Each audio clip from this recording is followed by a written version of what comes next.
time, No, Mr. Chairman? Saturday. 5 o'clock. Yeah. 5 o'clock, we're going to open the Rules and Legislative Committee. We've got 4 members present, and Mr. Boutwell, I believe, had a doctor's appointment, so he's going to be absent tonight. And it's time for prayer. Let us pray. Our Father, who art the hope of all the earth, remember us in love and guide us by thine wisdom. We ask thee to grant blessings upon thy servants, our county community leaders, our county mayor, the commissioners, our city mayor and councilmen. Bless us with wisdom, goodness, and truth. May law and order, justice, and peace prevail. Defend our liberties, preserve our unity, protect our county. With honor of thy holy name. Amen. The first item on the agenda is approval of the October 17th, 2023 Rules and Legislative Committee minutes.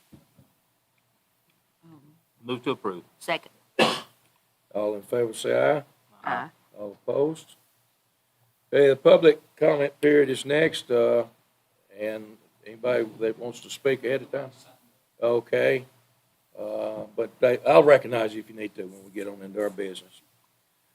Okay, the next item is consideration of placing the November 14th, 2023 Commission minutes on the December 12th, 2023 County Commission agenda. Make a motion, we place those on the agenda without a recommendation. Second. All in favor say aye. Aye. All opposed? The next item is consideration of placing the notary applicants on the December 12th, 2023 County Commission agenda as requested by County Clerk Donna Thomas. Move to approve. Second. All in favor say aye. Aye. All opposed? The Veterans Report was in our packet. I think there were 54 veterans that were transported to the VA hospitals, and there were 78 office visits. I don't know if Mike, you got any update, or you got anything to add to it? Well, we're kind of going down now with the number of people for the PAC Act, so that's taking the numbers down a little bit. We're still seeing a lot of people every week. So. Oh, good. Any questions for Mr. Roos? I got a couple things to add, though. Okay. We had the Veterans Day Parade, very successful, largest one we've ever had, 64 engines in parade. Good. That was real successful. Good. Any other questions or discussion? Okay, all in favor, say aye. Aye. All opposed? Okay, the next is a clinic report. The October report for the medical patients, I believe there were 147 seen. And I believe the dental report, 80 patients were seen at the community clinic. Any questions or discussions or additions? Yes. Okay, wow. Well, that's good. They provided a great service there, which we didn't have. Any other discussion or question?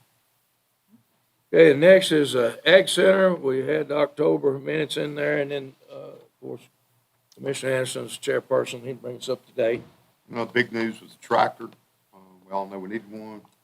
Thank you to the mayor, Robert Daniel, for working with us, but special thanks to John and Jeff Sullivan. They went to that sale. That way they didn't know the county was the one buying it. It didn't jack the price up. So we got it at a reasonable price. The good thing was it was Mr. Mulder. We know where the tractor came from. We know what shape it's in. And it's not been run through 4 or 5 different sales. It has very low hours on it. We also got a front end loader, and I think they call it a pallet skid loader, something like that. Yeah, which will be very helpful out there as well. So I think we were very fortunate to come up with this John Deere tractor. It's in the year 2000 with very low hours, really good shape. And special thanks to everybody, especially John and Jeff Sullivan, because they fronted their own money, and they really did a solid by the county. And other than that, that was our big thing. We had to have a tractor. Good, absolutely. And I'll be asking the finance committee, we're going to surplus the other tractor, talk to Robert, and I've got an equipment sale in February where it'll bring the most money. And Instead of going to gov deals, we'll run it through the big equipment sale out here at the Ag Center. Instead of it bringing $500, it'll probably bring $5,000, $5,500, or $6,000. So that will be better, but we'll have to get finance at some point between now and February to surplus the tractor, and then we'll run through the sale in February. Okay, sounds good. Any questions? Well, ag report, because that's for information only. Next item is the Joint Homeless Task Force report. Commissioner. Thank you, Mr. Chairman. We met last week, and I apologize for not giving you minutes yet. I was out of town with my wife until today, and so I will get that to you and email that to you in the next week or so.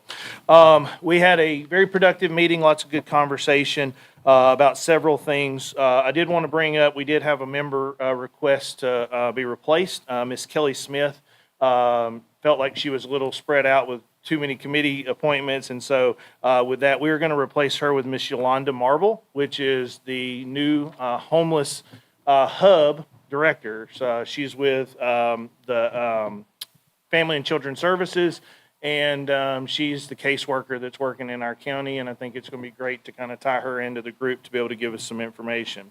So the two main topics that we were able to get to the other night, primarily the first one was our impact in our community, and we had several individuals speak from the crowd specifically on the homeless, and as we gain into these colder months of kind of how they're going to handle some cold weather sheltering and things like that. We have some nonprofits working with the horse show grounds along with some other churches and things like that to kind of work through some processes to be able to help them through that process. And so it was great to be able to kind of see what the nonprofits are doing as well as kind of help connect some of the dots. Last meeting, we did have some conversation about the veterans and the programs that they have that are connected to the veterans. And I was able to, Mike, I gave her your number. So she should be getting in contact with you to be able to kind of tie those two programs together for some of her individuals. The second group is now in the county that are working specifically with single individuals because our first caseworker was primarily for women and children. The next caseworker that's coming in is now focused on individuals, and so we're kind of taking this a piece at a time. One of the main things that came up was a funding thing, and I'm kind of working on that, and I'll be sending some emails out this week to try to find out. There is a program in Rutherford County that they are utilizing that tracks and helps monitor what's going on with the homeless population in Rutherford County. That is tied directly to the churches, the nonprofit organizations, law enforcement, as well as any of the sheltering groups that are in that community. And what it allows them to do is, number one, get clear data. And I think that's what we're trying to head toward is in this county, there's a lot of speculation as to numbers, condition, different levels or kind of situations. What we're trying to do is we're going to try to get some hard data because then we can start making some clear decisions to try to impact certain groups. And so with that, that was a $7,500 program. And so we're going to try to either look through that through some private sourcing, through some grant opportunities. And so we're kind of communicating with some different groups. I'm going to reach out to Mr. Daniel this week just to kind of set the tone there to be able to see if we're not able to get it in elsewhere, to see if we can look at that in other ways. We have had just some absolute great turnouts. We had about 35 people here the other night. And what I love is the community's getting involved. We're getting a lot of great conversation coming from the crowd as well as people stepping up to volunteer. I said this from the get-go when we met. I wanted to keep this out of government as much as possible. As much as we try to do well, sometimes we stifle it. And I think that with this group, along with the nonprofits around this community, is really kind of strengthening together and really kind of working towards a solution. Again, this is not a sprint. This is a marathon. This is something that is going to take many years to kind of work towards. But what I'm enjoying is I love the conversation as well as the interaction, both from elected officials and the community. I think it's great to be able to do that. And I'll be glad to answer any questions you may have. Questions for Commissioner Hooker? Okay, thank you, sir. Thank you.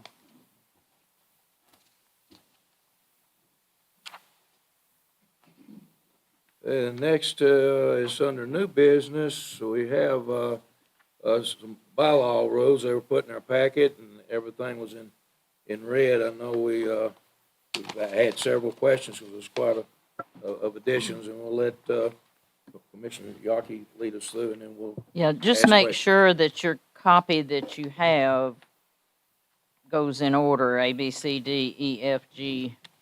Make sure that in one of them, I know it was left off. If not, I've got some extra ones. Okay, we good? Yeah, yes, Okay. mine looks like it's good. So starting at section A,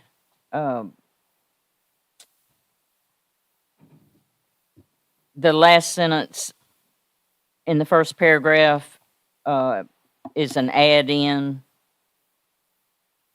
Ginger suggested that we need to have the date or the day of when we're meeting, and then I'm not sure what my delete my last sentence is, but that sentence needs to stay back in. But then to add about the inclement weather, so that we know what we're doing. Anybody have any questions about A and B?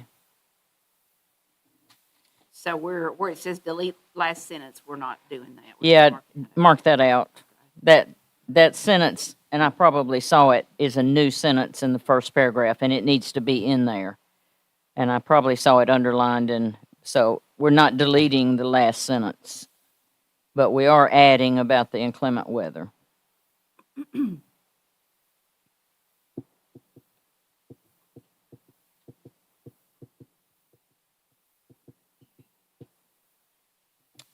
Okay, moving on to C, we've already approved it when we did the public comments. D and E, there were no changes. Section F, reworded the paragraph some and put in there the Robert's Rules of Order, and this was a little bit of this was brought about by the public comments that have to be made during the commission meeting. Commissioner Yaki, can we go back to C for a minute? Sure. What's the reasoning and why 1 through 4 right there? I mean, I sort of understand 2, refrain from attacking a person. Confining remarks to the subject matter under discussion. Is this for a commissioner? Is this for the public? I noticed some I of think it. it's F. I think we're Yeah. missing Backwards. some of that. We're missing No, some of no, it? we're missing some. Okay, so this must be Yeah, I section believe that's F. that we're F missing. that we're It's section F under Alright. the Talking speaking, about. right? Got Yes. Yeah. That's where the concerns Okay. are, I think. Okay. Tell me what you want to do. Well, one, if we're telling people that they can't talk or whisper, who's going to enforce that? Walking across the floor. Does this apply to commissioners? Does this apply to the public or to everybody? This came out of Robert's Rules of Order Okay. stuff, but if we can just leave it as all speakers shall follow Robert's Rules of Order and just drop all that other 1 through 4 if you want to. Oh, that's what I would rather do. I just don't want people, one, who's going to enforce it? 2, the way I read it, sort of, it's sort of anti-freedom of speech a little bit to me, though, if you read it the wrong way. Right. You know what I'm saying? I understand. It's sort of that way. I understand. And we Yeah. want to encourage people to speak. I want to hear from more people, not less. And Commissioner answer, Yaki, I think this only applies to members. It doesn't apply to the public. In the public comment section, they can say whatever they want to. I think Commissioner Anderson's wanting to know how you define, is there different rules for the public speaking than members? And I think there are. I think the public can say whatever they want to, but the members have to refrain from speaking adversely on issues or personality involved. That's stated specifically in our Robert's Rules. I think if we just follow Robert's Rules of Orders, I mean, that's the same. Right. we might ask Chad, because as chairperson, he would be the one who would call somebody Right. down, or are you comfortable with just leaving it as following Robert's Rules of Order? Right. Okay. Right.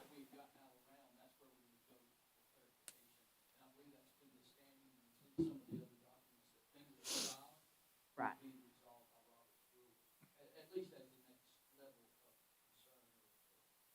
Being on here for a while, I think we all do a pretty good job for the most part, to be honest Yeah. with you, over the years. We've not really had any trouble, so, Okay, that I've seen.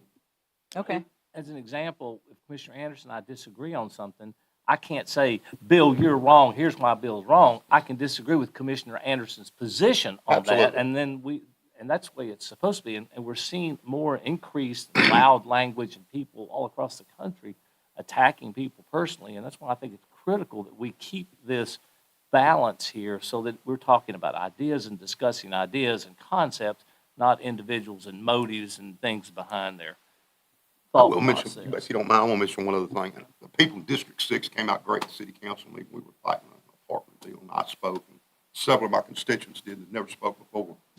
And I know we're going to hold people to 3 minutes, but when the city started hitting that buzzer on them, I'm sorry, and Adam, you were there.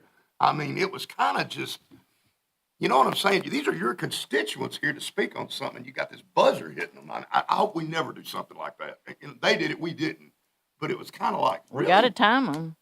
Well, I understand you do, but at the same time, they did me that way at the planning commission, but being a commissioner for a while, I knew how to sneak in an extra 90 seconds. Drew, you were at that one. But everybody in District 6 came out for it, and it was well run. It was just, some of these people were nervous. They'd never spoken public before, and it probably took them a 2-minute speech for 4 minutes to get it out because they were scared to death. And then they had that buzzer hit them, and it was like, really? I don't know, I just didn't like the buzzer thing. I just really didn't. We don't do it, but I just thought I'd mention it to everybody. Bill, go back to, now remember, this is under the Board of Commissioners. So this is us. Okay. This is the commissioners. This is one of the things that Chad, I think, does, or Mayor Graham does, as chairperson does, confine your remarks to the subject matter under discussion. In other words, you can't go back to 2 months ago and start talking about something. Refrain from attacking a person or motive, refrain from speaking adversely on a prior subject.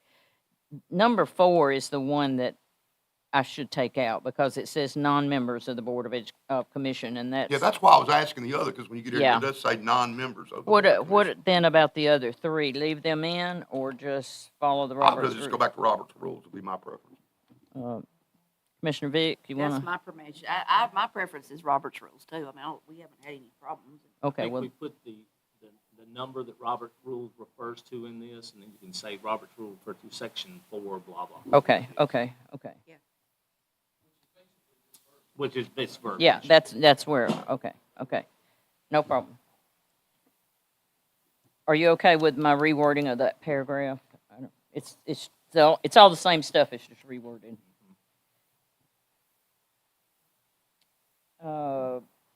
Section G, I just reworded that sentence. It was a horrible sentence. I and J are just, well, H and I are just, I clarified the member and membership. Section J, I think the mayor asked me to put this in, and then I may be wrong, Mayor. Or interrupts a person speaking on J.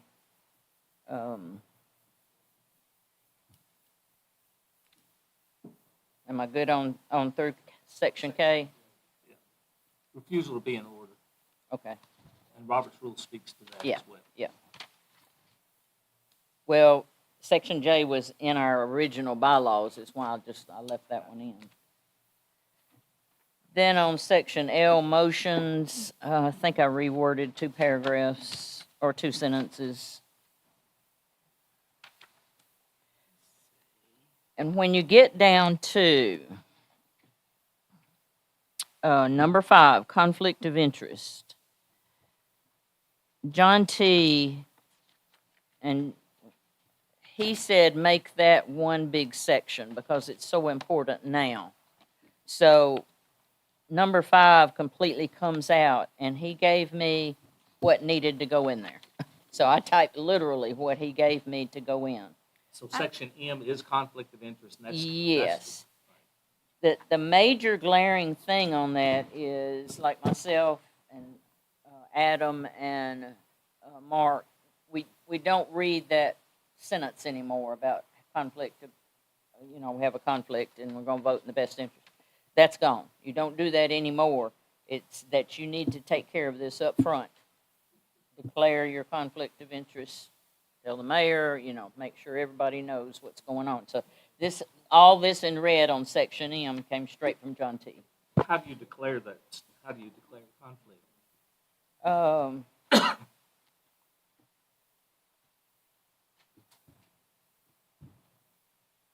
hang on.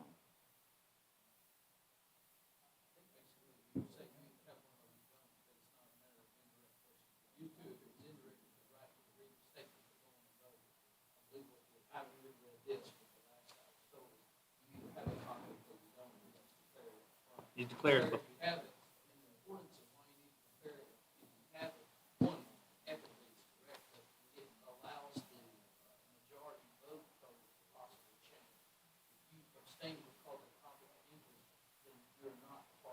The majority. Okay. Gotcha. Got it. Look at number 3, Commissioner Vick. This deals with the county commissioner who is a county employee or whose spouse is. And I think that or spouse may be a little bit new, Mayor, on I don't that. have a 3. Where it says That's a lot of conflict this, of we don't have interest. it. It's on mine, so it's not on yours. No, we don't have it. It's You not do. on the- There's not one on the packet, but we can copy one. Yeah, she's got it. Anita's got it, but I don't have it. No, I got one at home, I had it, because I copied it off the internet. But There's quite a few it's- typos need- in you here keep too. it. I can send you the ones I found. Oh, they'll clear that up. I use Okay, it now, see. as a proofreader for 14 need this, years. It just Mr. pops Dockett? out. Commissioner Vick, you see right there on number 3, toward the bottom.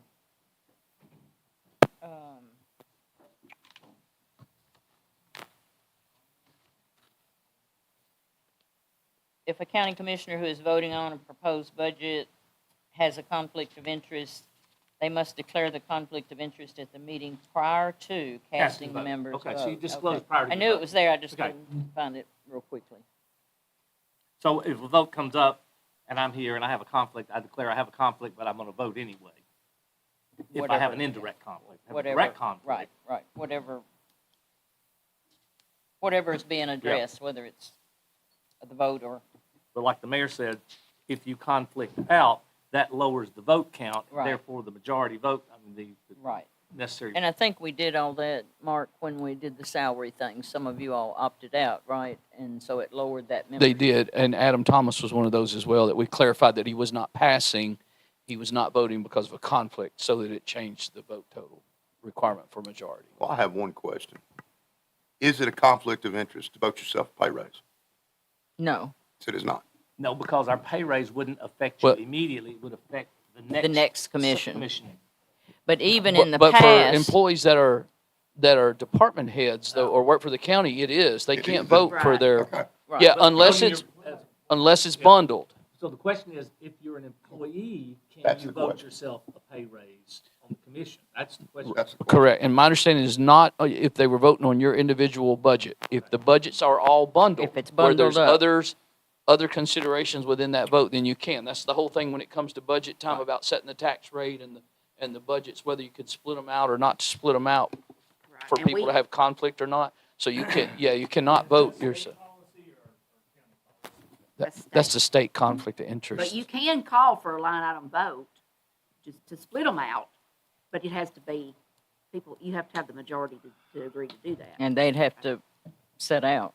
Right. Right. Then they would have to. But say. then, Yeah, now- after that, when everything's bundled together, Yeah. they're In, good to in an go. amendment, I think you could do that. At the time of budgets, according to Charlie Curtis, the budgets can't be split beyond their individual, like general fund. You can split general fund from schools, and you can split schools and general fund from highways, but you can't then like set the ambulance budget outside of the general fund and vote on it. Now, throughout the year, whenever you have, say, a budget amendment, and there's an EMS component in there, and there's a fire component in there, and there's a mayor's office component, I think there you could ask, because those are amendments to the budget. Do you follow what I'm saying? So it's the sheriff's department, I know is one of them, and it's the school system, right? There's nothing you can do with those two, I believe that's right, sheriff's department highway. and the highway department.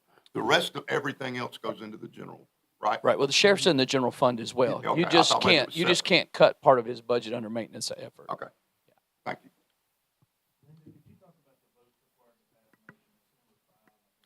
Yeah, I'm just seeing that.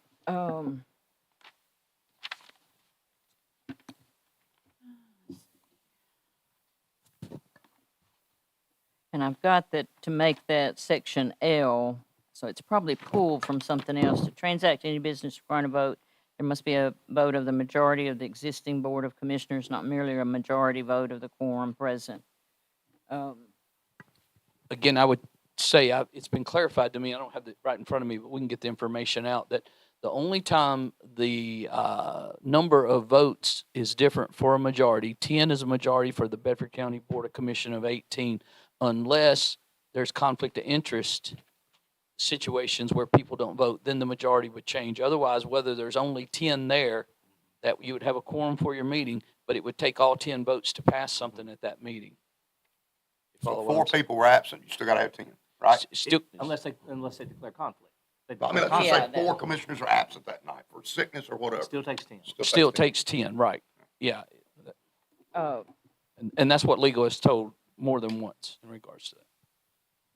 Commissioner Hooker, that originally in the way back before original bylaws, that was section M. No, let's see. Hang on. That's not right. It was right above section M, number 6. So when I took 5 out, that was number 6. And so, because it really wasn't about conflict of interest, I said, just make it a new section. So all of that was in the original. I do.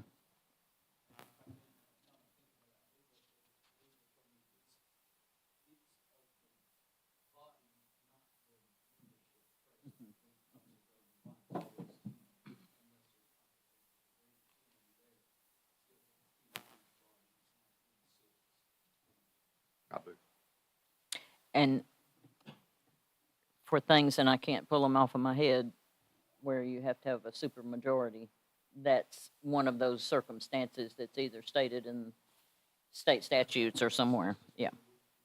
Right. Section N and O and P, they're just clean up.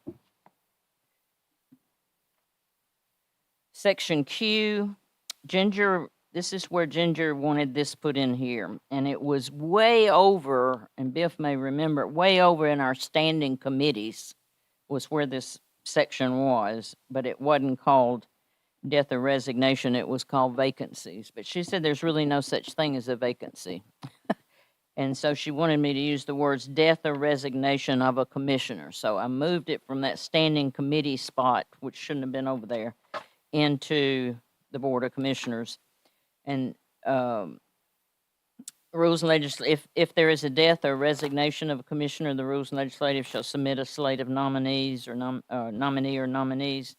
Nominations may also be taken from the floor after submitted nominees is read by the rules and legislative chairperson. This person will serve until the next election cycle.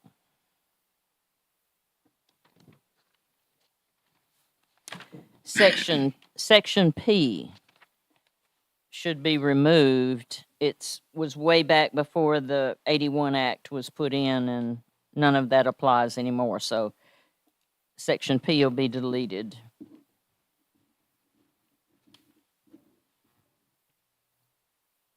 I think there was a redundant sentence in Q. Jumping down to Section S, county attorney or a designee such as Ginger. I stuck in bylaws. Sometimes there's rules, and it gets confused with Robert rules, but it's bylaw rules is what we're talking about. On Section U, yours may have that red paragraph in twice, but I know to delete it. If it doesn't, you got a cleaned up copy. You're missing which one? Okay. Under Well- Parliamentarian.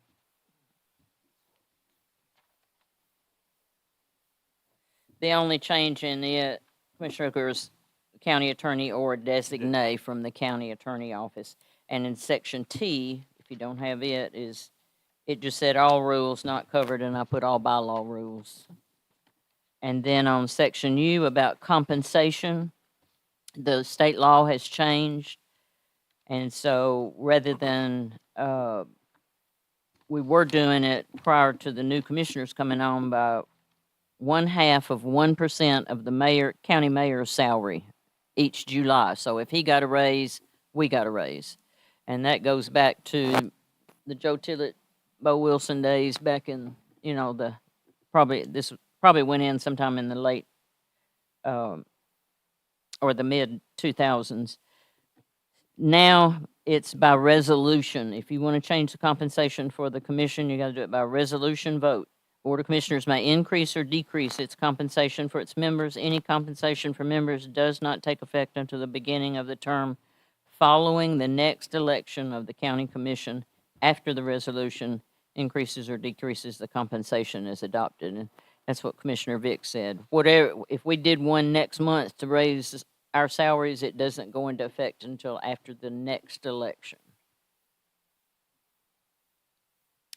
Section V, the public comments, we've already approved it. What I want to do next month, and so all I'm asking, if you want to do it tonight, is bless this Rule 1, and we'll move on. I'm not here next month, but Rule 2 is the Board of Commissioners chairperson. You have those copies. You don't have the two through whatever. It is, but I was gonna give it to him early. I'll email it. Yeah, we'll email it to you. Next month, Chad's gonna do the Rule 2, which is the Board of Commissioners, and the 3, 4, and 5. It's like the county clerk, the sheriff. Most of them don't have any changes other than a word change. And then in January, my goal is to do section 6, which is the standing committees, and it's going to take a little bit of thought on it. And then the rest of them are real short. So I'm hoping by January we'll have everything blessed by your committee. Then I'll take it back to Ginger for her to look at and change my wording, or if something's not said right, or should we need to add something, bring it back to this committee for you all to bless the entire document to send to the county commission. Okay. Is that clear as mud? And I did have, had a question, Linda, on the inclement weather. Used to, EMA had all the employees text or phone numbers and the commissioners, and they would just text them all as a group if there was inclement weather and the county was going to be closed or the commission wasn't meeting or whatever. Do Right. we still have that ability? I don't know. Ginger wrote this sentence, so I didn't Do you write know? it. But We do you send out code red is what we've been using when we know that we're going to be closed due to weather. And again, yeah, we work with emergency operators on that to cross-reference and check that Right. that it's tracking that way. We will talk to other counties. Some counties, though, have prematurely called it for weather, but weather may or may not hit. So it's not an exact science, but inclement weather is reviewed by my team, not just a decision I make on my own. But I believe all of the elected officials agreed to honor whatever the mayor's office or the courthouse chose as whether to be open or closed for inclement weather, that all the others would participate. But Ginger said we need to know who's going to make that call, and that's why that's in there. It's Yeah. the It should- chairperson Should be the mayor's office. or the county clerk Yeah, okay, yeah. will make the call as to whether we're postponing it or not. Used to, we went, if schools were closed, we didn't have it or something like that, but that's But all got then we'd never convoluted now. be We at never work. have a meeting. Yeah. So We get out I'll for rain. email you, or Chad will email that rules 2, 3, 4, 5. You won't, and I'm gonna send out a clean one, cleaning up, was that okay? And then, and all I'm asking tonight is on Rule 1 to bless what we've done and me change it Let's move it. so that when we come back, then that one's done. And so, yes, I'll be glad to do that. It may not be tomorrow. I'm cooking tomorrow. Well, Mr. Chairman, I would move that we move this on to the next section here and move forward and push this on down the line. So move to accept Commissioner Yaki's recommendation. I'll second. Any discussion or question? All in favor, say aye. Aye. All opposed? Okay, next item under new business is petition for bridge naming on the Union Decent Road for R. Freddie Smith. We had a petition that had been signed in the packet. I did a copy of I the didn't have the bylaw- petition. bylaws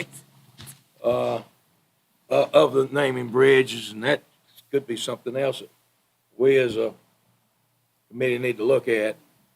But I think some of it needs to be cleared up. We got to make sure we follow the procedure, and that's down, but it probably needs to be a little more clearly stated. But basically, whoever wants to name a bridge or highway, they pick up a simple, basic request.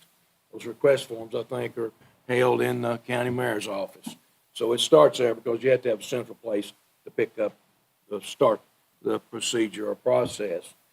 The second thing, I think it is supposed to be submitted back to the Rules Committee, and then I guess it's discussed, debated, and talked about here, and there's certainly not any hurry. I mean, I'm saying I don't think things have to be done. We got this request last Tuesday, and that's here a week later. I think, sometimes you need to maybe have some time, longer than 7 days, to sort through this before we decide to vote on anything.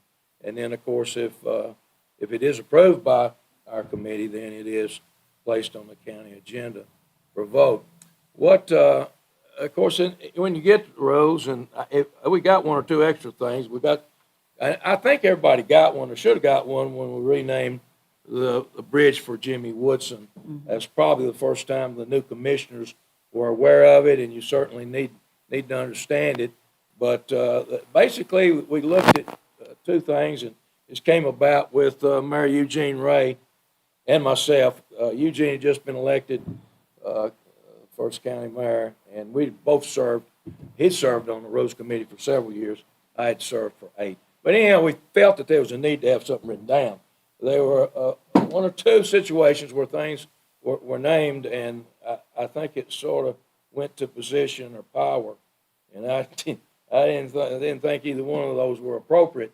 So we did write some things down. Historical place sets alone. It's just what it means.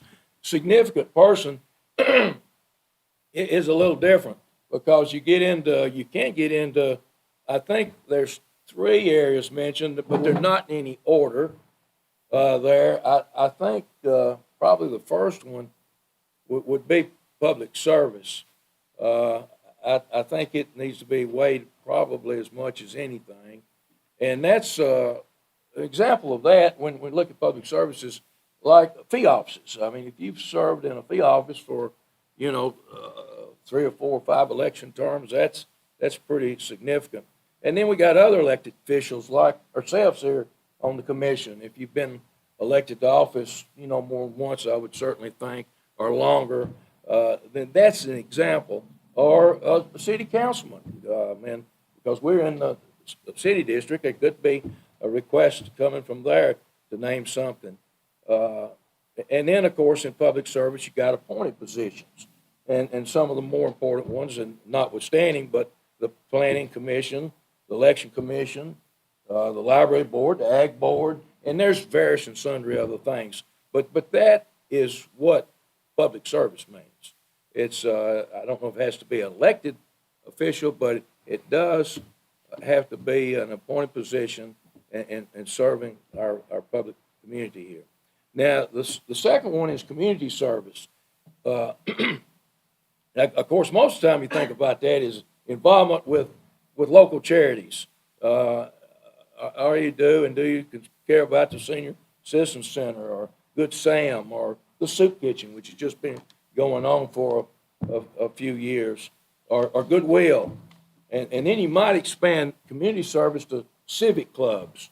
You know, have you been a leader in the various clubs, whether it's Kiwanis or Lions or Optimist or whatever? It can be any of those things.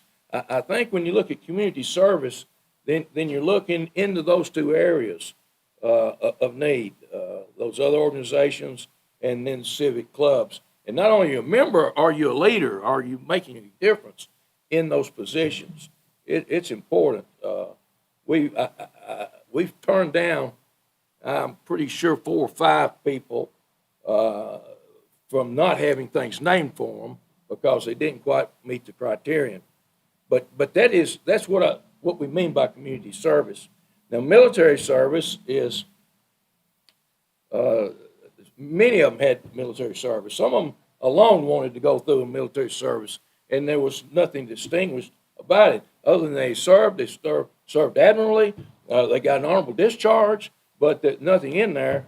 There wasn't any awards or medals, and I don't know where that lengthens to, but in there it says meritorious service medal. It might behoove you just actually read this one out right there. Well, you can, and there's more than that in there. I know. I'm not going to read all of them. Okay. Purple Heart, if you were injured, or Medal of Honor, because we had one of those that we made note of. And not only that, are you presently active in the American Legion or with the Veterans Affairs? So, I mean, that is a varied thing, and I think it'd be good if you can get some of that within your service. And then there's private service or volunteer work that some people do through outreach programs. Mr. Hooker's got a group together with the Homeless Task Force. That'd be a good example of that. You know, trying to serve your community on the Homeless Task Force. That's a perfect example. Or any other programs that's helping the poor or widows or orphans or anything like that is helpful. So I think that is the 4 areas, and, you know, you just have to weigh that. So we'll get some input. We do have the petition. I'll read it.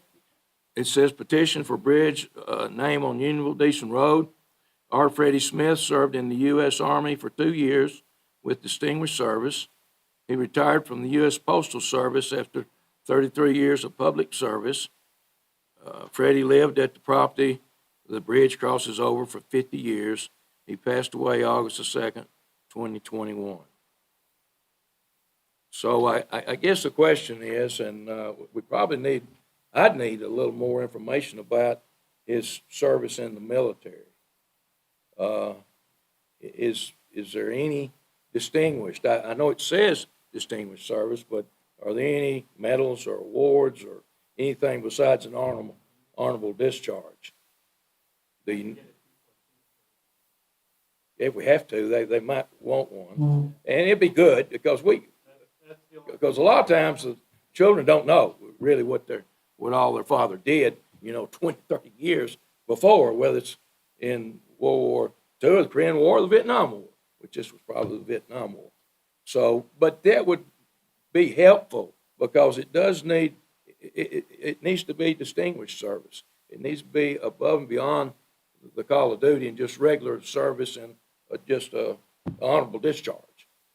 And then the second one, we'll get comments from here, is there's some question here as to whether U.S. Postal Service, which that's honorable position, whether that would count as public service. I'll make a motion to defer till we can maybe get some more information. Go back to it next month. Yeah, absolutely. And I'll make a we motion can to defer to next month. we might, and if we can take We some might more get some more information. question and more information. It's whatever. Well, we have Commissioner Tony Smith here and the family. Maybe they would like to make a comment to any of this and see what their wishes are on this. I'm not sure on his service.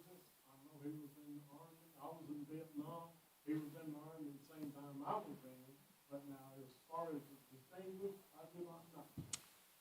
But on the postal service, he was a rural mail carrier for 33 years. The most important thing about this individual was his community service.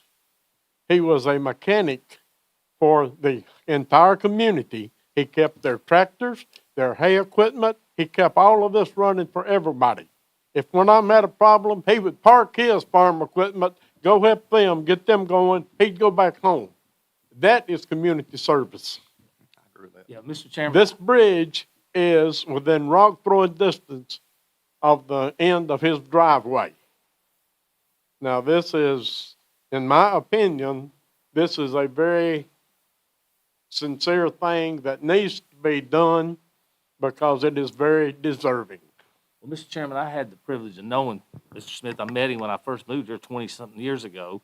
I knew he was a distinguished veteran. Any veteran, if you put on the uniform, you're a distinguished member of our society. He worked for the Postal Service, and I can't tell you how many times we went down there and he helped me with my tractor, he helped me with farm stuff, he's helped neighbors. This is a community servant. And I think when you look at how you name these bridges and honor people, we've laid out this criteria, and I think he meets all of them. I think he's done every single thing on here.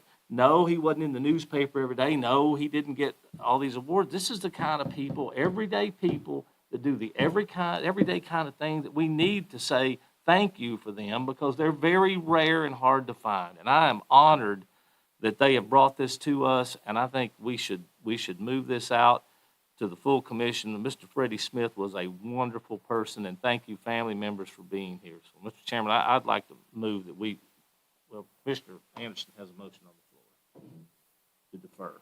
I'm gonna take it off, because what you just said to me, that speaks volumes right there. That you take your tractor to a man and your neighbors, and that's what we need more of in this community. I take it off.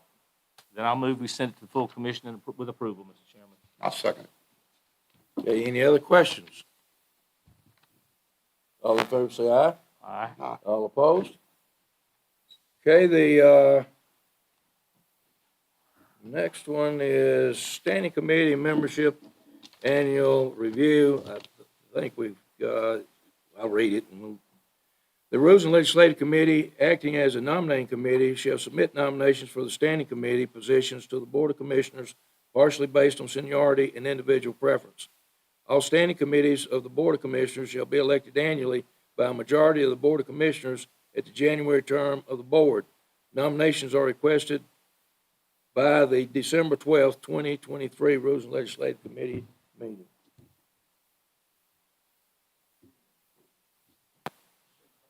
Yes, yes, sir.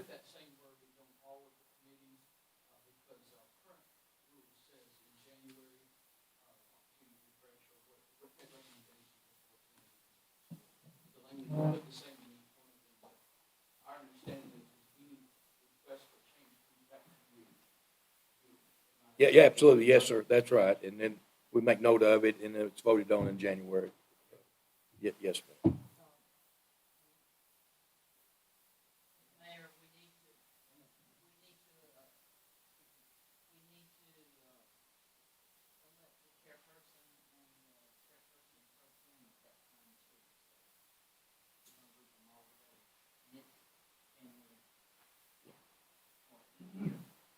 Right, my understanding currently is it would be all of those. If there's anyone to move or reaffirm your chairs or update your chairs, then the vote. Right, which would include also chairman of the commission, chair and pro temp, although we are going to be looking at correction for the future because of the setback. But currently, that is how it reads. So if anybody, Mr. Chairman, if anybody wants to move in a committee, this committee to this, they come to this committee and make the request through our chairman. The chairman brings it to our attention. We discuss it at this point, and this committee then will send that up to the floor. But at the time, at the floor, then we vote on it at the floor, and another name could come up. Is that how we do it? Yes. Okay. So if anybody wants to move, anybody wants to change, now's the time to make that move so we can get everyone situated. correct? Absolutely. We can take them right now if they want to submit them. But it will be approved next month. Okay, any questions or discussion concerning that item? Okay, all in favor say aye. Aye. All opposed? Okay, is any other business to come before? Okay, No, I would just, if you get to, when you get to Mayor. announcements. I got yes, for you. sir, go right ahead. Okay. Yes, sir. All right, well, Christmas parade's December the 2nd, I believe it's at 4 o'clock. And we mentioned that the other day. We have made arrangements to have a Christmas light, a tree lighting on November the 30th at 6 o'clock up here. And the Chamber of Commerce will be the point person and do a lot of the push out on that. But they're going to have some carolers and some things like we've done before. So thank you, Commissioner Epperson, for helping me to get reorientated and see what other resources we had to get it done. So they're looking to do that. I'll try to spread the word.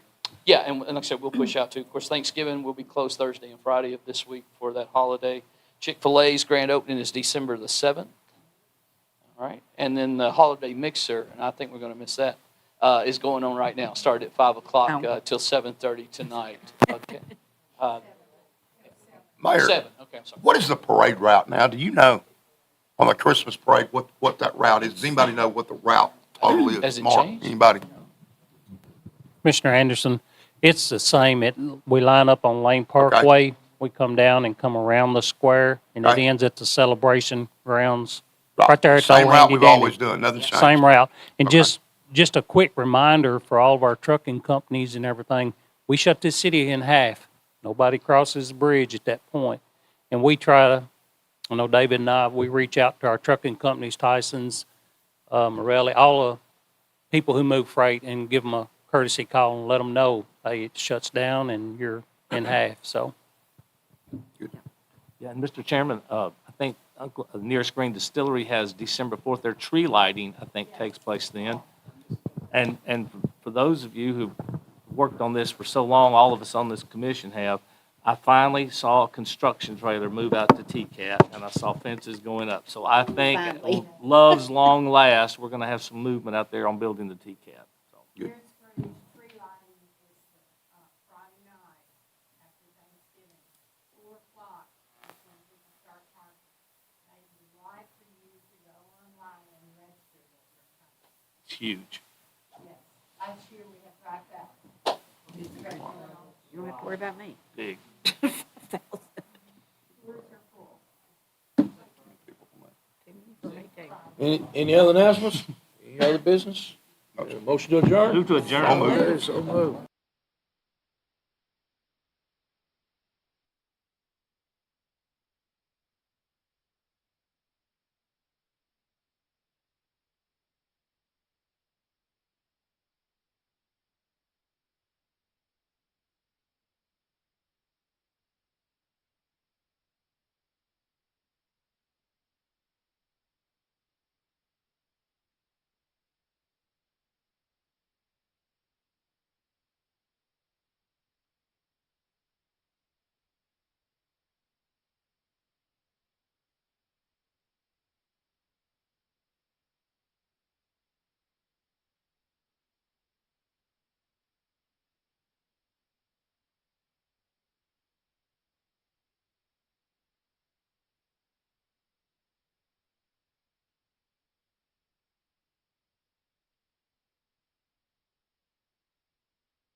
Call the Law Enforcement Committee meeting to order. Commissioner Maddox, if you would have a word of prayer for us. Yes, sir. Let's pray. Dear God, thank you for this opportunity to come here tonight. Lord, I pray that you continue to watch over us, protect us as we do the people's business. Lord, I pray that you would be with those that are sick and those who have lost loved ones. Lord, I pray that you would touch them. Lord, I pray that you continue to be with our county and be with those that represent the folks here. And it's in your name I pray, dear Lord. Amen. Amen. Thank you.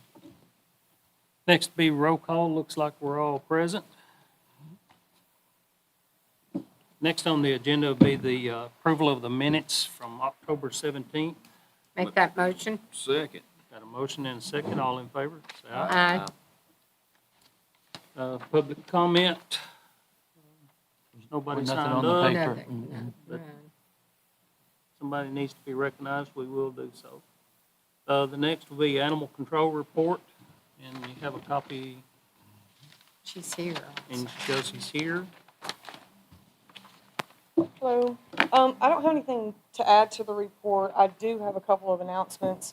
As I said last month, what we've done and with what I call a roller coaster, it is working.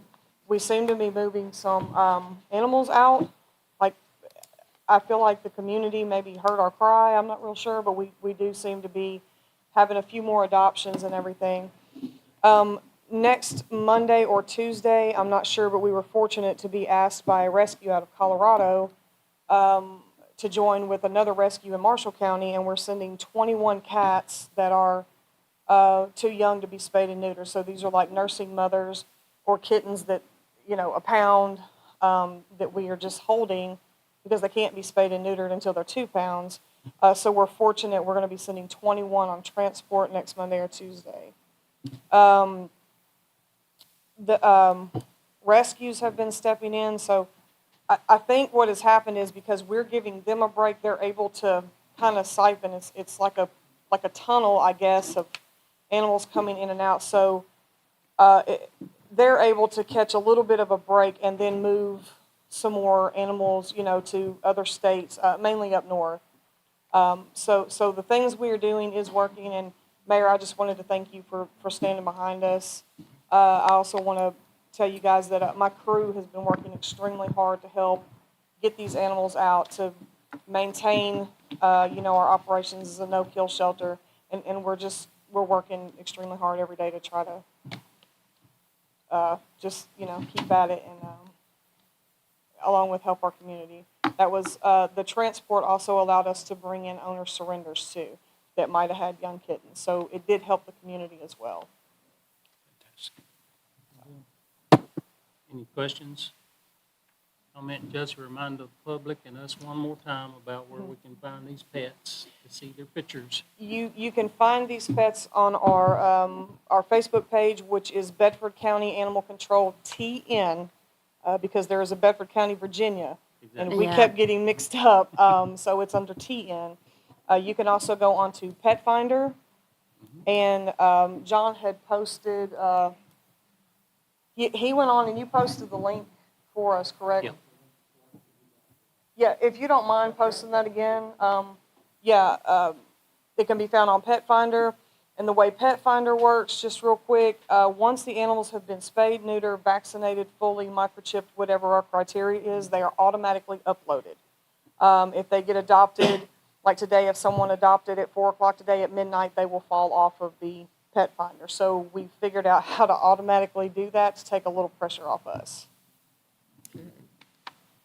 I saw y'all set up at the Tractor Supply event. It looked like it was pretty successful, I hope. It was successful. So we took 3 cats that were ready to go. All of them got adopted. And I do need to thank Coldwell Banker and Tractor Supply for inviting us to this event. It's always good to get out and let people see kind of the other side of us. So it was a great event. I'm hoping they do that every year, and I hope we're invited. But I do need to thank those folks over there. They were amazing. Yeah, it looked super successful. Yeah. Any further comments? Hearing none, thank you, Justin. All right. Thank you. Next be the Sheriff's Department report.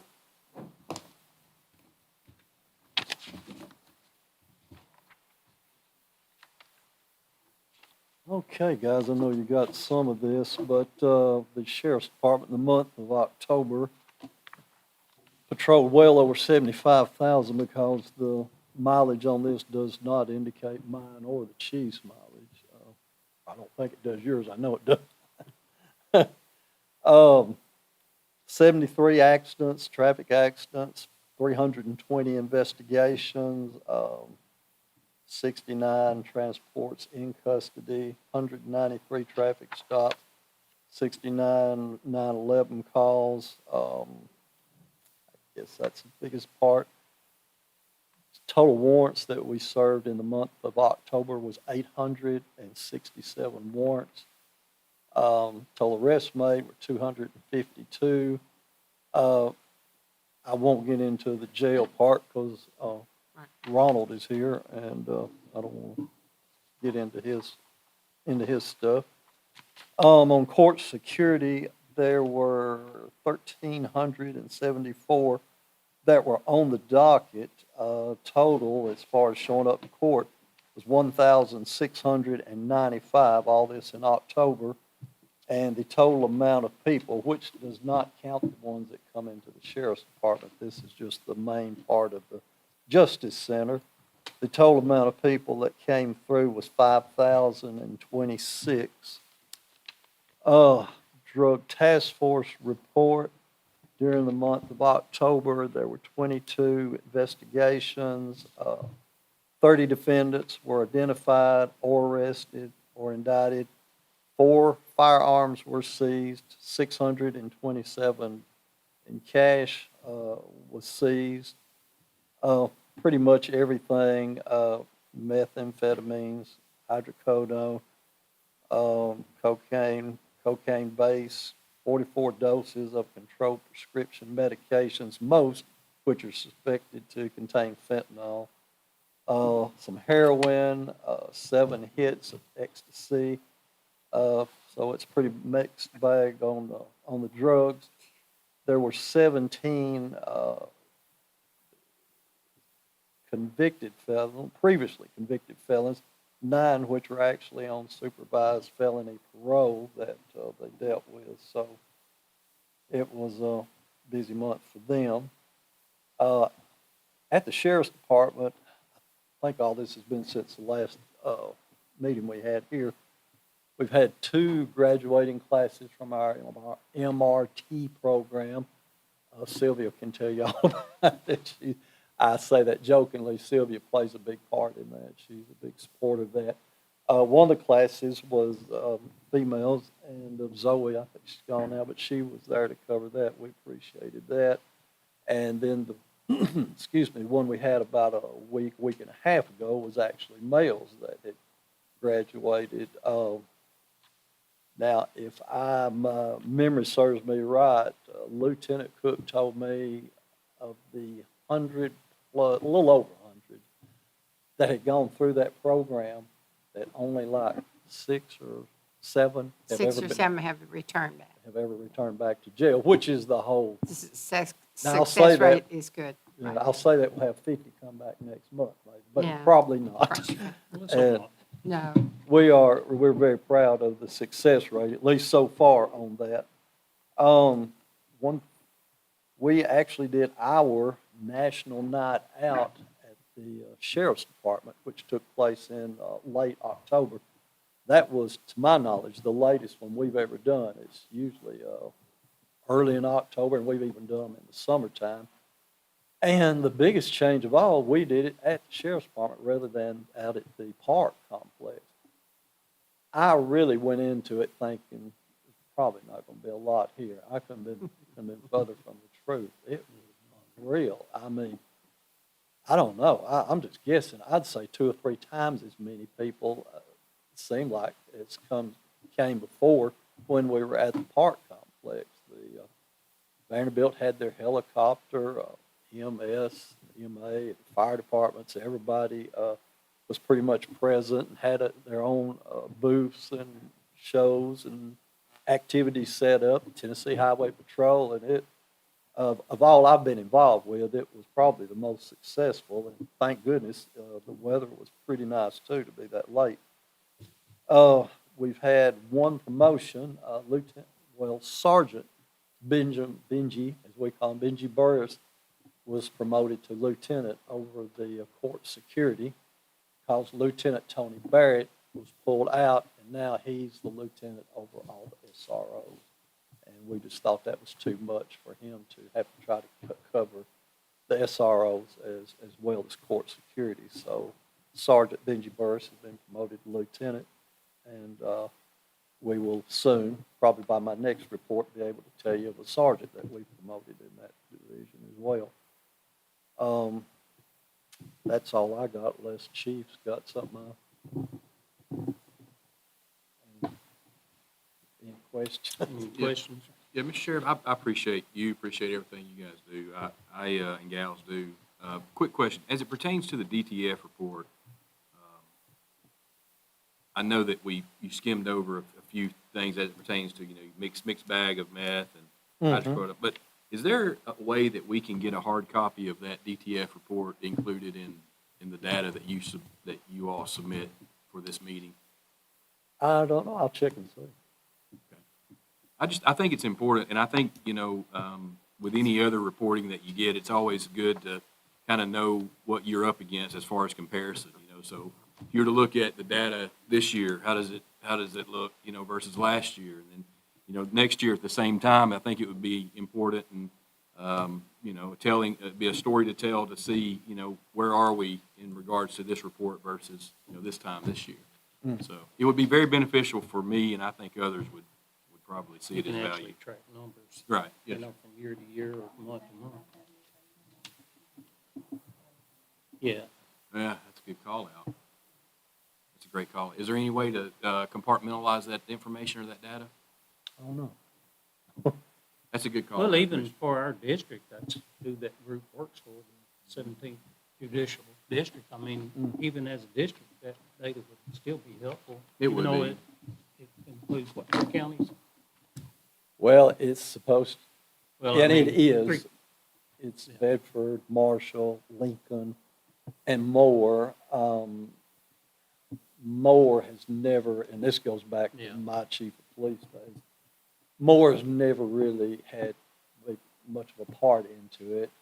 Lincoln County fell off 20 years ago, I guess. They had a sheriff come in that didn't want to participate. He wanted to set up his own task force. And so basically the 17th Judicial Drug Task Force, and one of their officers is actually sitting back there. So if I say anything wrong, don't you correct me. Nothing like being on the spot. But is mainly now Marshall County, Bedford County. Now, that includes Lewisburg and Shelbyville. All of those entities are supplying officers for the Drug Task Force, and then you all have some of your own, too, I think. So, but basically now it's 2 counties, Bedford, Marshall, and the towns therein within. Yes. Do y'all do much in Moore or Lincoln now? I know you do some. And that was last year, we did some stuff in New Orleans. The only reason we do stuff in the other counties is if we have carryover. In other words, if there's not an investigation in Marshall or Bedford, and it leads us to Moore County, then, or Lincoln County, then we'll go to, we'll find a local law enforcement there and conduct our work. And they're state officers. I mean, they could go anywhere in the state of Tennessee like a trooper.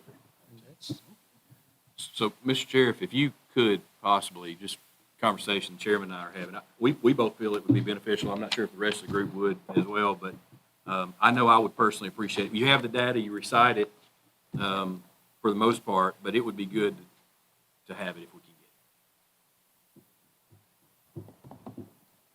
get it. Any further questions, comments? Thank you. Thank you, Sheriff. Thank you. Jail, Ronnie?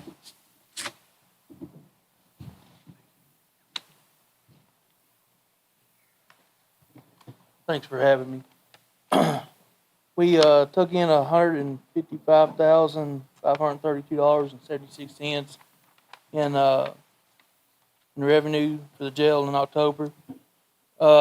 We didn't have the numbers for September for the state inmates. But we made off of state inmates, the county took in $122,016 for state inmates in September. In November, I'll have the numbers for October, but I just don't have those as today. We served a total of 42,000 meals, 432. Our plate cost went down to $1.04, so that's helping them a little bit. We had 373 snacks. Juvenile had 1,201 meals that they had, and they had 335 snacks. We have 276 people in custody today. 98 of those are male inmates and 23 female state inmates, and the rest are all county and non-sentenced. How many females? 23 state. 23 staff. Yes, ma'am. I don't have the number for the county or the non-sentenced. We saved the city and county $44,352 was trustees. We have 10 crews going out now. We're averaging anywhere from 3 to 4 people a crew, so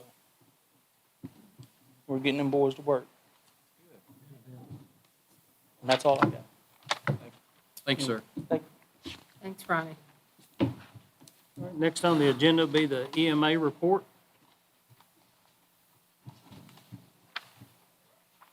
I really don't have anything to add. I will say one thing, though. I come in all the time and talk about Bedford County's chosen for this and Bedford County's chosen for that. So here recently, we were contacted by the regional director for Middle Tennessee for TEMA. He called and asked if we would fulfill a request from the Secretary of State's office for a first responder photo. And I'll use photo shoot because I don't know if that's correct or not.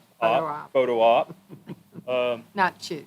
Right. So next year, the Secretary of State puts out what they call the Tennessee Blue Book. Some of the folks maybe know what I'm talking about. But for the ones that don't, that book covers Tennessee agencies and government and explains who's in charge and how and what they do. Every year they choose something to recognize. 2024, they're recognizing first responders. And TEMA reached out to us and asked if we could put a group together, which we did, for all of our county and city police, county and city fire, EMS, 911, our office also, and they came out and did that. So I thought that was kind of neat that they would think of us in Bedford County to put those photos in that book for 2024. So one of the things, once again, we got asked to do because we do good things and can be trusted and counted on. So I just wanted to say that look forward to that. I told everybody that participated that Congratulations. Get Congratulations. we would get them a book. So that's something that's kind of neat. They're going to be all across the state of Tennessee. And so that's a once in a lifetime a lot of the times. So other than that, I don't have anything to add. Congratulations. Just a comment. I think his office has also been working on the Christmas parade. It's a lot of things, and I think we've got it all nailed down. We're ready to go. We did the Veterans Day Parade. That went real well. We had really good weather. Pretty good crowd out for that. And yes, I was telling Commissioner Thomas that I think the first time since I've been here, we have all of our things covered right now, which is unusual because we're usually a little bit behind, but we are ready for the Christmas parade. One other thing I'll add is I'm working with, I was contacted by Ward Trace about their siren being out. Tornado siren. Tornado siren, correct. So we've been working with them and waiting to hear from the mayor, back from the mayor, the possibility that we could do something on our hazard mitigation grant. As you know, under the hazard mitigation grant, Bell Buckle, Ward Trace, Normandy, school system, the county, all fall under that for hazards. So we're looking at that also. So I just wanted to kind of let y'all know that that's in the works too. I think I talked to Commissioner Hooker. I've talked to a couple of aldermen there, and I did talk to the mayor at the end of last week. So we're working on that also. That's no problem. Any other questions? Hearing none. I don't see juvenile. Yeah, she had a conflict tonight. And probation, but we do have a copy of their reports in our packet. And probation couldn't be here, and that report's in there as well. Yeah. I don't know if you want to talk about them, so. At this time, we'll need a motion to approve the reports as presented. Second. All right, got a motion and a second. However we want to All in favor, say aye. Aye. Any old business to come before the committee? New business, I think they mentioned it in the rules of legislative, if you want to put in your request for committee change or whatever, now's the time to do it. And they bring that to your office, is that correct? They can or direct to Biff, Biff, but that's either where way. it'll go back to is the Rules Okay. Committee to gather those or to have them, Look to, yeah, they'll be in possession of, so they'll see then if there's any specific request, they'll have it in front of them at their next month's meeting, and then from there on to the commission for January is the ideal path. I got one announcement. I'd like to thank everybody for your thoughts, prayers, and the cards, and the love I felt from people all across this county in the recent loss of my mother. Just thank you all. It means a lot to hear from friends and everyone at those times. So, and there's other people out there, you know, if you know them, reach out to them. Phone call means a lot, or a text even to these days, you know, it means a lot to these people. Thank you all. Wonderful lady. She was. We all think our mothers are special. Sure, and they certainly are. All right, we need a motion to adjourn. motion to adjourn. Mr. Chairman. All right.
Meeting to order. If everybody will bow your heads. Dear Heavenly Father, thank you for this day. Thank you for the many blessings you've given us. Please guide and direct us to make the right, wise decisions for our county. Please bless everyone during this holiday season. In Jesus' name, amen. Okay, Commissioner Thompson is absent, but everyone else is present. First thing on the agenda is the minutes approval of the October 17th Courthouse and Property Committee minutes. Motion to approve. Second. Okay, all in favor? All opposed? Okay, and then for our public comment period, if you want to go ahead and speak. And you're Mr. Daughtry, right? Stephen Doherty. Stephen Doherty. I can't say it right. It's donut is what everybody calls it. That's what they kept saying. I was like, donut? Where's a donut? Yeah, And after I've talked to several of y'all, I realized that I'm sort of at the wrong okay. day, but due to work schedule and things like that, I appreciate y'all hearing what I got to say. It'll be real quick. I've reported a couple times to zoning and planning or whoever, it was Chris White's office, and I'm not trying to throw anybody under the bus here. I'm just trying to see what I can get done. So the property that I own is at the intersection of Rattlesnake Lodge and Wheel Road. Some people call it Card Road, Rattlesnake Lodge. But I have two properties that I've had some issues with. One of them is on the Wheel Road side of me, and I have the maps and everything here. And the other is on the Rattlesnake Lodge side. The Rattlesnake Lodge side has been going on for about 3 years now, 2 to 3 years. The Wheel Road side is right at a year. And one of them is living in a mini barn on about an acre. And it was bare property when it started. And I've told my commissioner here that, it's just going to keep going and going until it gets grandfathered in. Well, started with bare property, had a mini barn. Now it has water, and he also has a porta-john that he uses. And I've stopped and asked him, and he stated that he uses the porta-john and dumps it out. And I know this isn't the proper venue to tell it to. I know T-Deck is who I would tell, and I've told them. But he says he dumps it out on the ground, puts lime on it. So that's the issue that we're dealing with here. And like I say, I've reported it because it's not an approved structure to live in. I've invited them to come over. I've got pictures here for y'all to look at. But I've invited that office over to where I could show them specifically where it's at. You go just over to the other side of my property, which is the property on Rattlesnake Lodge. That particular property has a septic site, but they are living in an RV quite a ways away from the septic site, so you can guess that I imagine they're not using the septic site. And it's the very same type situation. I have compassion for people that want to homestead and live on their own property in a place, but, just like I told this gentleman on the 1 acre, I said, hey, if you had 20 acres, lived in the middle, and nobody knew nothing about it, hey, it is what it is. It may not meet the codes of Bedford County, but, hey, nobody sees it. Well, I can sit on my property and see the road looking through his property. So that's how close, and that's the gentleman on Wheel Road. But anyhow, I can pass these out, and if y'all have any questions, y'all can look through. This is going to be... Oh, same as zoning? I would Okay. just say, I would probably do it. All right. Can you tell him when the meeting is? He may already know. Can I leave them with somebody maybe to pass around? Because I don't know if I'll be there. That's okay. Okay. And it's an issue all over the county. Our biggest thing is people will pull that RV out in the middle of a hayfield, and Jeff River was on the electricity. It ought to be, electrical permit should have. Yeah, there should be a permit. Have to go through zone, as an approved zoning structure. Is there anything in our current zoning that prohibits that? Yeah. I got you. It's an issue all over the county. I mean, I've been fighting that little boy on 41A across from Chicken Creek with the granny fishes for 3.5 years. Can it be put on their agenda to review it? I mean, can we put that on, can it be put on their agenda to review it? I mean. That might not be too late now. It may For be. sunshine. Right. And Mr. Mayor, could we also relay this information also to Amy, because wouldn't it fall under her privy to go out and do the investigation on it through codes? That's fine. Okay. Only if you're building.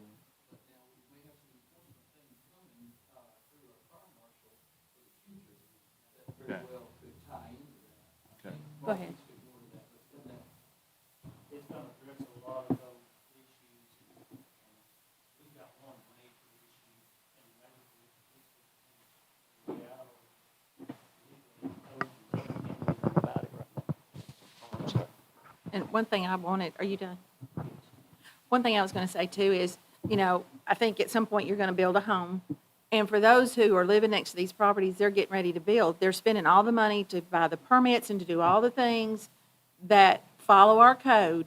And then for them to have somebody just drop down in front of where their home is gonna be or beside it, doing all this is very upsetting, it's very troubling.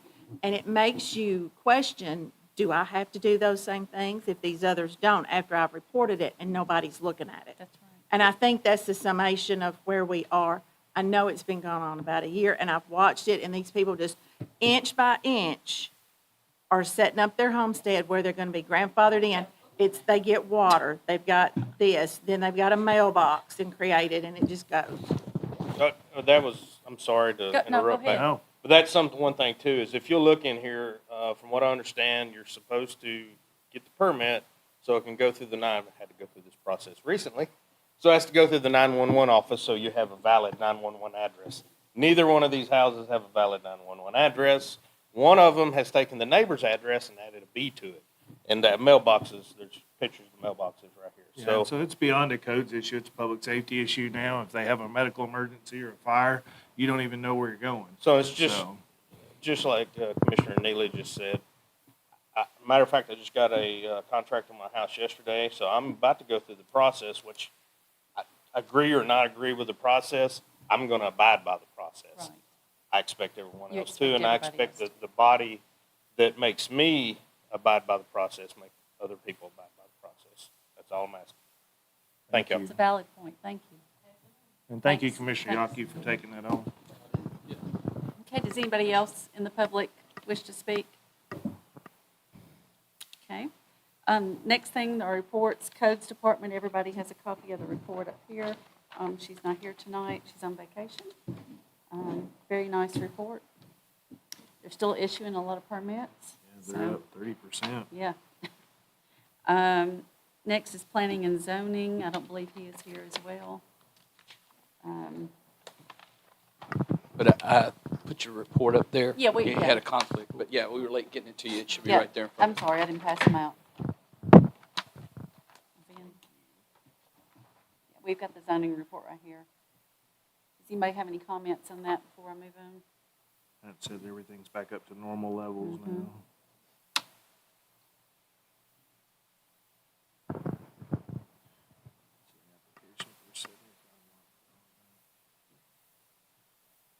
Okay, IT, Josh is here.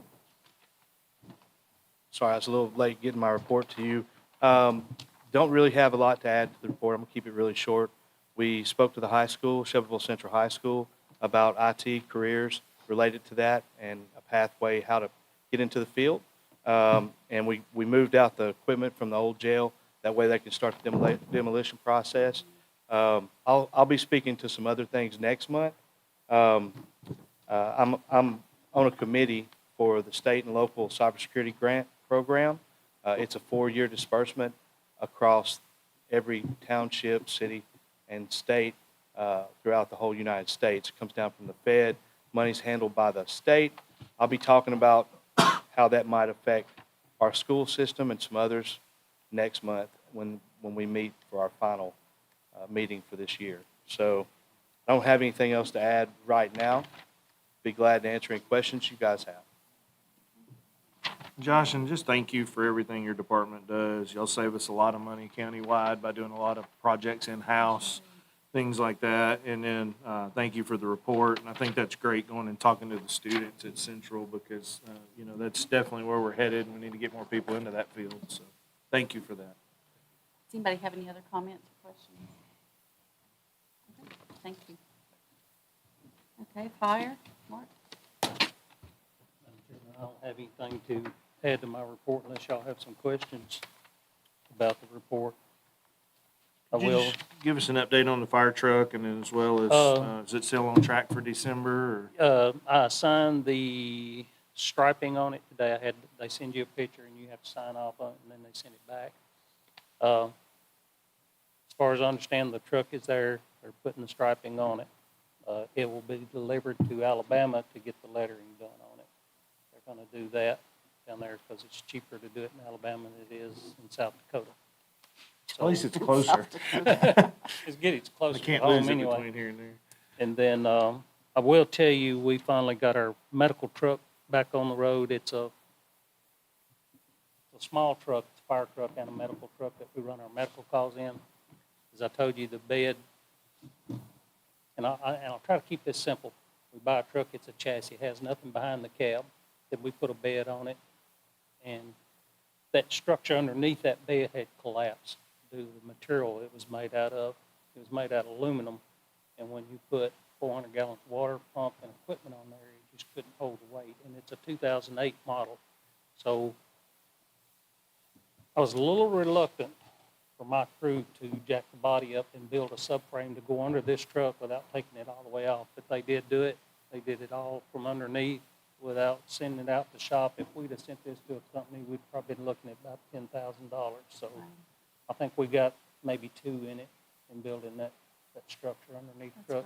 And it took us a long time, and it was during grass fire season, so thank goodness for the rain. But I was quite proud of the crew, and we just got a few little touch-ups, but that truck is back on the road now, so.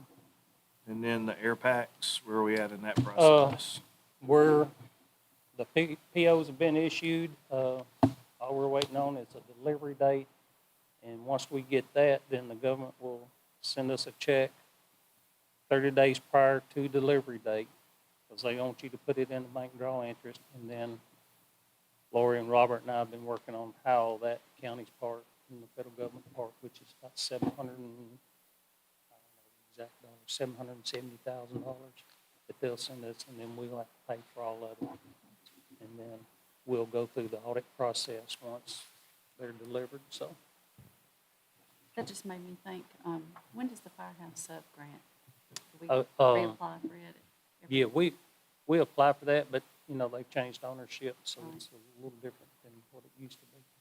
I just know that now that we have one, I didn't know if that helped us any. And then the state fire marshal grant is due, I think, by the end of this month, so we're applying for that.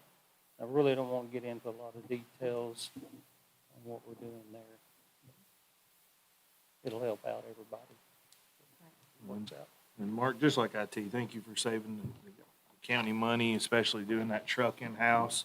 Y'all continuously show that y'all are doing projects over and over that are saving the county money. So thank you so much for everything you're doing. Please relay that to your guys, please. Thank you for your ladies. comments. Thank you. Okay, 911, everybody has their report. I don't believe he's here. And GIS, John's here.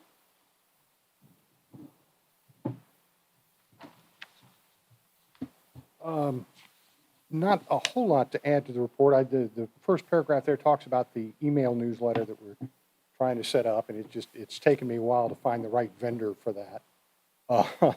Because the hardest thing was finding a vendor that would bill it the way that governments would normally like to pay for things. There were a lot of them that were good services, but they wanted you to run a credit card every month, and that just, that wasn't the way the finance office wanted to do it. But I think we finally got a vendor and put in a purchase order, and I'm starting to work on what it's going to look like. But I think that'll be a good tool for informing the public. As we've seen from the last 6 months, we can't necessarily count on any one medium for reaching the public. And so this will be something that people can sign up for if they like, and we can push out something once a month, and then also have that channel available if we have some timely announcement that needs to get out in the meantime. But I'm continuing to work on that. But other than that, if anybody has any questions about the report. Anybody have any questions or any comments? Okay, thank you. Okay, I'll entertain a motion to approve all the reports. So to approve. Second. Okay, all in favor? All opposed? Okay, and then we just have other reports already listed in here. And then old business, the old workhouse surplus building. I know we had talked about deferring that until we knew more about the juvenile detention center, how much it's going to cost us, but I don't know if the committee wishes to do anything different or. Well, I just think it's been on the agenda now for 3 or 4 months, and I know we got that bid, or at least an estimate back of what that building's gonna cost. I just don't think it sounds financially feasible to sell a building, to turn around and spend more to replace it. So I'd like to make a motion to take this off the agenda and you know, kind of cancel any further conversation on it this time. Second. Okay, all in favor? Aye. Okay, all opposed? All right, any other old business? If you're okay, I'll update you. We believe that they're going to be starting on the demolition of the old jail, not the historic jail, December 11/27, right after Thanksgiving. They brought in some equipment today, I think, on site that'll be there to do that. They have to do some, and they filed with the state. They have to manage the road while they're tearing down and all that stuff. But that's all being handled and was part of the bid process. And what was the final cost on that? I don't remember the number. I'll get it out to you, but it was under 100,000. It came in lower than we thought it was going to. Yeah, 'cause We the kind of asbestos- targeted, Asbestos and all was a worry. yeah, but it came in way under that. I don't want to, you Was can't there quote. anything surplusable or anything out I of think it? they or- took They- some of the kitchen They, stuff and. yeah, they and- salvaged for schools, got some of it, and I think some of it was for the sheriff's office and, the ones that could be used. Now, some of them were like 12 to 14 years old, and they, except for a part situation, I know that at least for currently, they harvested some of the parts of the toilets and what have you while we're still in the old juvenile facility. It has that same technology in it, and that's been a real problem about getting parts to even work on some of it. So they did go through and we believe that we got what was usable out of it. Does anybody else have any other comments on that? Okay, any other old business before we move on? Okay, any new business? Okay, of course, we have the same comment or the same new business as everybody else, just if you have any changes in your committee or any nominations, then submit those to the Rules and Legislative or the mayor's office. Any announcements other than the ones that's already been mentioned? Okay, I'll entertain a motion to adjourn.